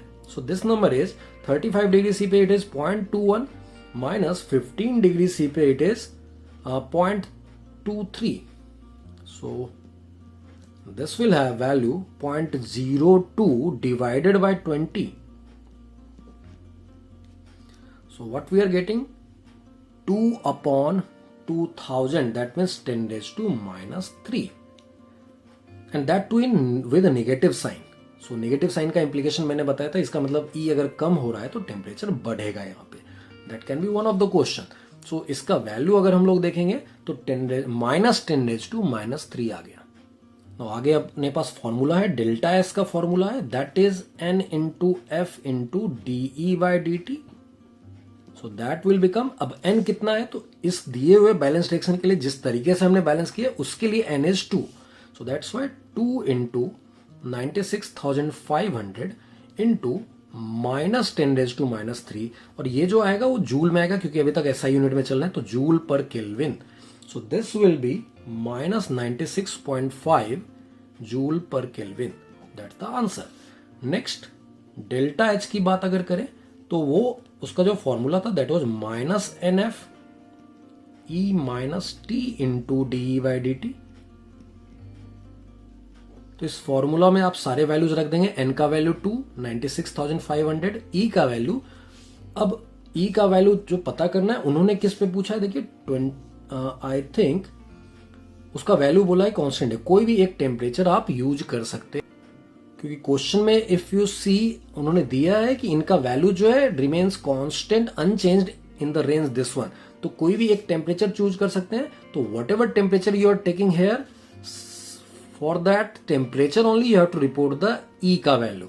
So if you calculate that, मैं कोई भी एक टेम्परेचर लाइक 15 डिग्री C अगर लेता हूं तो 288 केल्विन होता है. तो it will be minus 2 into 96,500 into, और जो ब्रैकेट में आएगा वो होगा E का वैल्यू. अगर मैंने 15 डिग्री C चूज किया है तो 15 डिग्री C पे it is 0.23 minus temperature 288 kelvin में लेना है, यहां पर आप डिग्री सी में नहीं ले सकते, into minus 10 raised to -3. If you solve this thing, you'll be getting minus 49,987 joule में आएगा, और फिर उसको जब कन्वर्ट कीजिएगा तो माइनस 49.987 किलो जूल आ जाएगा. सो that's the answer of the last question. Now अभी तक जो हम लोगों ने सीखा है वो थे applications of this delta G equals minus NFE and minus NFE not. लेकिन इसी बहाने हम लोगों ने बहुत सारी चीजें कवर कर ली, including other thermodynamic parameter like delta S and delta H. इसके अलावा हम लोगों ने इक्विलिब्रियम कांस्टेंट की भी बात कर ली. इसके अलावा हम लोगों ने स्पॉन्टेनिटी ऑफ रिएक्शंस की बात कर ली. तो इतने सारे एप्लीकेशंस हम लोगों ने देखे हैं. एक और जो एप्लीकेशन आता है इस सेम फॉर्मूला का, उसके लिए एक पर्टिकुलर नाम दिया गया, that is called Nernst equation. So अगले क्लास का जो मैटर होगा वो होगा the Nernst equation, which will also be application of this delta G equals minus NFE and delta G naught equals minus NFE naught only, but next class will be totally based on the Nernst equation and its application. So that's all for today. उम्मीद करता हूँ कि आप सबों को ये video पसंद आया होगा. अगर हाँ तो लाइक का बटन दबाइए, शेयर कीजिए अपने फ्रेंड्स एंड फैमिली के साथ जिनको इनकी जरूरत हो सकती है. Follow the playlist electrochemistry for the remaining part of this chapter and subscribe my channel. Thank you and take care.